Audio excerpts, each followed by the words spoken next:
আসসালামু আলাইকুম। আজকের ভিডিওতে আমি আপনাদের সাথে কথা বলবো ভিভোর একটি ফোন নিয়ে। এটা হচ্ছে Vivo X80, ভিভোর ফ্ল্যাগশিপ ফোন এটা, এবং আমার খুবই পছন্দের এই ফোনটি। বাংলাদেশে অফিসিয়ালি লঞ্চ হচ্ছে এটি, এবং এটার দাম নির্ধারণ করা হয়েছে ৭৬,৯৯০ টাকা বা ৭৭,০০০ টাকা। ৭৭,০০০ টাকা দিয়ে ভিভো ফোন অনেকের কাছে একটু মনে হতে পারে কি ব্যাপার, এত টাকা দিয়ে ভিভোর ফোন কিনবো। বাট এই ফোনটিতে স্পেশালি এক্স সিরিজের ফোনগুলোতে ভিভো ক্যামেরা সেকশনে স্পেশালি যা যা অফার করে মাইন্ড ব্লোয়িং। এই ফোনটার বেলায়ও সেম। এই X80 সিরিজের দুইটা ফোন আছে, X80 Pro এবং X80, বাট বাংলাদেশে শুধুমাত্র X80 রেগুলার ভেরিয়েন্টে আসতেছে, প্রো ভেরিয়েন্টটা আসছে না। প্রো ভেরিয়েন্টের ডিসপ্লে, ব্যাটারি, ক্যামেরা সেকশনে কিছু ডিফারেন্সেস আছে, বাট যদি আমরা ভ্যালু ফর মানের কথা চিন্তা করি এবং বাংলাদেশে বেশিরভাগ মানুষ হচ্ছে একটু কম দামে ভালো ফোন চায়, সেই বিবেচনা করলে X80টাও তারা কনসিডার করতে পারে। এবং আজকের রিভিউটা যদি আপনারা দেখেন তাহলে ক্লিয়ার হয়ে যাবেন X80 আপনি কিনবেন কি কিনবেন না সেই বিষয়ে। ওকে, সো এইটার একটাই ভেরিয়েন্ট বাংলাদেশে আসছে, 12GB এবং 256GB ভেরিয়েন্ট। সো র্যাম রোমের পরিমাণ কিন্তু অনেক বেশি, এবং এই ফোনটার ডিজাইন নিঃসন্দেহে খুবই সুন্দর, গুড লুকিং, ফ্ল্যাগশিপ গ্রেডের একটা ডিজাইন। এটা সামনে পিছিয়ে দুই জায়গাতে গ্লাস ইউজ করা হয়েছে, তবে এটা ফ্রস্টেড গ্লাস টাইপের একটা ফিনিশ দেওয়া হয়েছে। ফিঙ্গারপ্রিন্ট এবং স্মাজেস একদমই লাগে না। উপরের দিকে বিশাল একটা ক্যামেরা হাউস দেওয়া হয়েছে, যেটা বড় হলেও দেখতে খারাপ লাগে না, এবং সার্কুলার শেপের একটা ক্যামেরা হাউস আছে। সব কিছু মিলে এই ফোনটা লুক ওয়াইজ দুর্দান্ত, ফ্ল্যাগশিপ গ্রেডের, এবং হাতে নিলেও খুবই কমফোর্টেবল লাগে। যদিও আপার সাইডটা একটু বেশি হেভি মনে হয়েছে, স্পেশালি এই হয়তো বা এই ক্যামেরা হাউসটার জন্য এটা একটু টপ হেভি মনে হয়েছে, বাট খুব একটা আনকমফোর্টেবল লাগে না। ওয়েট ব্যালেন্সটা আরেকটু ঠিকঠাক হতে পারতো। যাই হোক, উপরের দিকে লেখা আছে প্রফেশনাল ফটোগ্রাফি, এবং এখানে একটা নয়েজ ক্যান্সেলেশন মাইক্রোফোন আছে। আর নিচের দিকে ডুয়েল সিম কার্ড স্লট আছে, মাইক্রোফোন আছে, USB Type-C পোর্ট আছে, এবং একটি স্পিকার গ্রিল আছে। এটাতে কিন্তু স্টেরিও স্পিকার অফার করা হচ্ছে, এবং সাউন্ড কোয়ালিটি খুবই ভালো। বাট 3.5mm অডিও পোর্টটা আমরা পাচ্ছি না। ফ্ল্যাগশিপ ফোনে বেশিরভাগ সময় এটা স্যাক্রিফাইস করতেই হয়। আর ডান পাশে ভলিউম বাটন এবং পাওয়ার বাটনগুলো ঠিকঠাক জায়গাতে প্লেস করা হয়েছে, এবং এগুলো বেশ ক্লিকি অ্যান্ড মানসম্মত মনে হচ্ছে বাটনগুলো। আর এই ফোনের একটা হাইলাইটিং ফিচার হচ্ছে এটার ডিসপ্লে। এটাতে 6.7 ইঞ্চির বিশাল একটা E5 LTPO AMOLED panel use করা হয়েছে, যেটা 120 Hz রিফ্রেশ রেটের, এবং এটার রেজুলেশন হচ্ছে ফুল HD+। আর এই ডিসপ্লেটার পিক ব্রাইটনেস হচ্ছে 1000 নিটস, এবং এটা একটা কার্ভড ডিসপ্লে, যার ফলে পুরো ডিসপ্লেটা দেখতে একদমই ইমার্সিভ লাগে। উপরের নিচে খুব মিনিমাম চিন দেওয়া হয়েছে, নচ নেই, এখানে ক্যামেরা কাট আউট আছে। সব কিছু মিলে খুবই ব্রাইট একটা ডিসপ্লে, কালারফুল, যেহেতু একটু স্মুথ ডিসপ্লে 120 Hz রিফ্রেশ রেটের কারণে ওভারঅল ডিসপ্লের এক্সপিরিয়েন্সটা অসাধারণ ছিল। Multimedia experience, gaming, just basic day to day task সব কিছুতেই ডিসপ্লেটা একদম অসাম পারফর্ম করেছে, কোনো কমপ্লেন নেই ডিসপ্লে নিয়ে। আর যেহেতু এটাতে LTPO প্যানেল ইউজ করা হয়েছে, রিফ্রেশ রেট কিন্তু একদম 1 Hz থেকে শুরু করে 120 Hz পর্যন্ত, যখন যেরকম দরকার সেরকমই হয়, যেটা ব্যাটারি সেভিংয়ের জন্য অনেক বেশি এফিশিয়েন্ট। আর এই ফোনের সবচেয়ে বড় সেলিং পয়েন্ট যেহেতু এটার ক্যামেরা, সো ক্যামেরা নিয়ে একটু কথা বলি, তারপরে আসে বাকি জিনিসগুলোতে। প্রথমত, ভিভো কিন্তু তাদের এক্স সিরিজেও জাইসের সাথে কোলাব করেছে, এবং পেছনে জাইসের লোগো আছে, সাথে আবার টি স্টার দেওয়া আছে। তার মানে জাইসের যে টি স্টার কোটিং সেটা ইউজ করা হয়েছে যেন ফ্লেয়ার একটু কম আসে ছবিতে। এবং এখানে টোটাল 3টা সেন্সর আছে, যার প্রথমটি হচ্ছে 50 মেগাপিক্সেলের, সেকেন্ড হচ্ছে 12 মেগাপিক্সেলের একটি আলট্রাওয়াইড শুটার, এবং ফাইনালি 12 মেগাপিক্সেলের একটি 2x টেলিফোটো লেন্স। ভালো ব্যাপার হচ্ছে এই সবগুলো সেন্সরই সনির। তো এটা যে হার্ডওয়্যার বেসড ক্যামেরা স্পেসিফিকেশন বললাম, এইটার চাইতে আরও বেশি ইন্টারেস্টিং হচ্ছে এটার ক্যামেরার সফটওয়্যার। প্রথমত, ভিভো এটাতে তাদের যে নিজস্ব ইমেজ প্রসেসর আছে সেটা ইউজ করেছে, এবং এটা স্লাইটলি ইমপ্রুভড লাস্ট ইয়ার থেকে। লাস্ট ইয়ার বলতে লাস্ট যে মডেল আছে সেটা থেকে। আগে V1 চিপ ইউজ করেছিল, এবার V1 প্লাস ইউজ করেছে, যেটা আগেরটা চাইতে স্লাইটলি অপটিমাইজড, এবং এই চিপটা ডেডিকেটেডলি ইমেজ প্রসেসিংয়ের জন্য ইউজ হয়, যার ফলে এটা সফটওয়্যারে কিন্তু অনেকগুলো এক্সট্রা ফিচার্স দেওয়া পসিবল হয়েছে। এবং ভিভো X80 স্পেশালি ফোকাস করা হচ্ছে ভিডিওর সেকশনে, এবং ভিভো এটাকে ভিডিও না বলে সিনেমাটোগ্রাফি বলছে।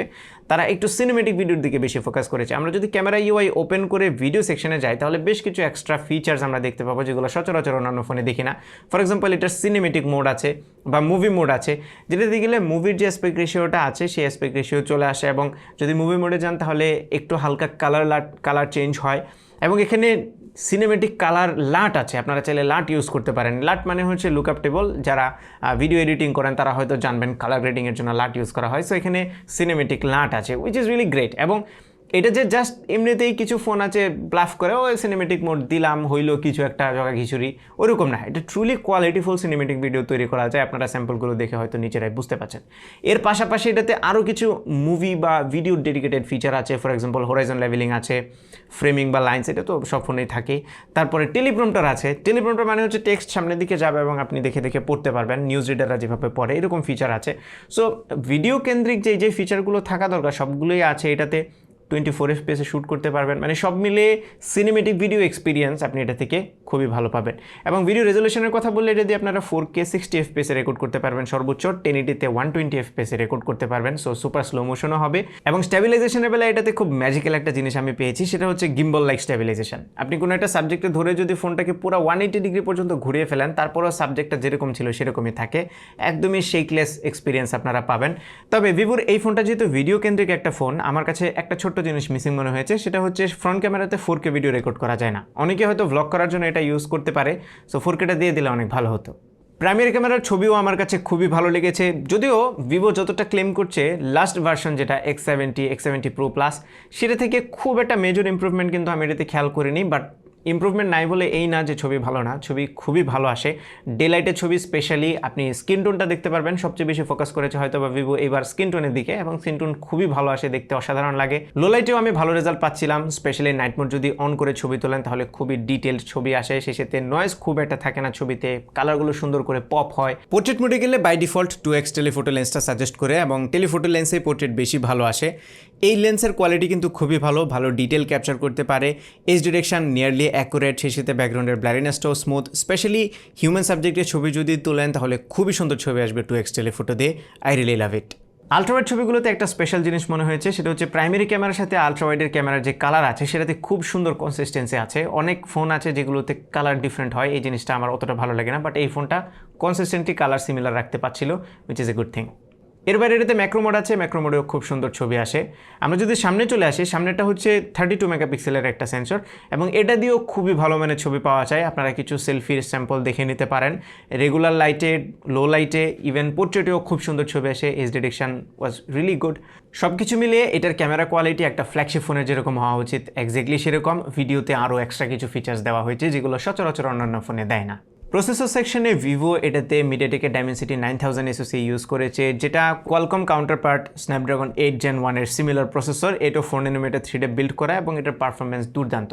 ডে টু ডে কাজের মধ্যে তো কোনো সমস্যা আপনারা ফেস করবেন না, একদমই দুর্দান্ত স্মুথ এক্সপিরিয়েন্স একটা পাবেন। আর এটা যে 12GB র্যাম আছে সেটা তো অনেক ভালো মাইলেজ আপনাকে দেবে। অন দ্য আদার হ্যান্ড, এটা যদি গেমিং পারফরমেন্সের কথা বলি সেটাও কিন্তু খুবই ভালো ছিল। আমি বেশ কয়েকটা গেম খেলেছি, যেমন এটাতে গেনশিন ইম্প্যাক্ট খেলেছি একদমই হাই সেটিংয়ে খুবই ভালো, একদমই ফ্রেম ড্রপ আমি দেখিনি। যখন একটু গরম হয় তখন মাঝে মধ্যে 2-1টা ফ্রেম ড্রপ আমি খেয়াল করেছি, বাট বেশিরভাগ সময় খুবই স্মুথ এক্সপিরিয়েন্স পেয়েছি। এটাতে আমি পাবজি নিউ স্টেট খেলেছি, কল অফ ডিউটি মোবাইল খেলেছি, সবগুলো গেমই ম্যাক্স সেটিংয়ে খুবই ভালো পারফরমেন্স দিচ্ছিল।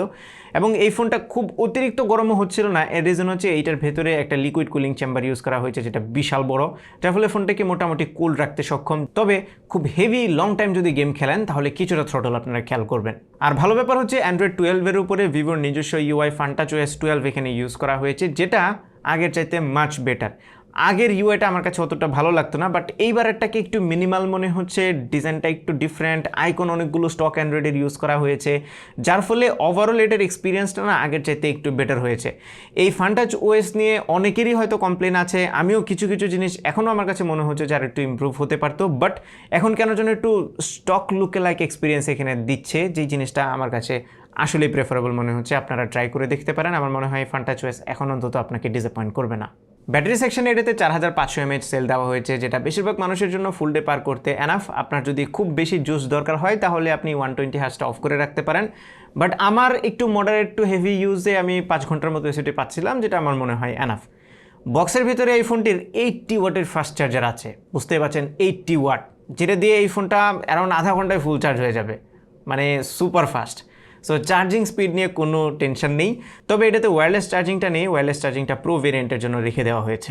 এর বাইরে এই ফোনটার ইন ডিসপ্লে ফিঙ্গারপ্রিন্ট স্ক্যানার একদমই ইনস্ট্যান্টলি আনলক হচ্ছিল, খুবই ফাস্ট। এটার ইয়ারপিসের কোয়ালিটি ভালো, network reception was fine, wifi cellular both, কোনো কমপ্লেন নেই আমার। এবং এটাতে ওয়াইড ব্যান্ড লেভেল 1 সার্টিফিকেশন আছে, সব ধরনের সেন্সর আছে, মানে পুরো কমপ্লিট ফ্ল্যাগশিপ একটা ফোন। সো এখন প্রশ্ন হচ্ছে কিনবেন কি কিনবেন না, সেই ডিসিশনটা। প্রথমত আপনি যদি camera centric and specially video centric একটা ফোন খোঁজেন এবং খুব বেশি ভিডিওগ্রাফি যদি আপনি করেন, তাহলে Vivo X80টা আপনার জন্য রিকমেন্ডেড থাকতে পারে। এর বাইরেও এই ফোনটার performance, display, design, battery backup আমি এই প্রাইসে আসলে খুব একটা কমতে দেখিনি এই ফোনটির। যাই হোক, ওভারঅল ফোনটা ভালো লেগেছে, স্পেশালি ক্যামেরা এবং ডিসপ্লেতে। The decision is up to you, কিনবেন কি কিনবেন না। এই ছিল আমাদের আজকের ভিডিও। আশা করি ভিডিওটি আপনাদের ভালো লেগেছে। যদি ভালো লেগে থাকে তাহলে ভিডিওতে একটা লাইক দেবেন, কমেন্ট করে জানাবেন কেমন লাগলো। আপনার ফ্রেন্ডদের সাথে শেয়ার করতে একদমই ভুলবেন না। আমার পেজে ফলো এবং চ্যানেলে সাবস্ক্রাইব তো মাস্ট। দেখা হবে পরবর্তী ভিডিওতে। Till then take care. আসসালামু আলাইকুম।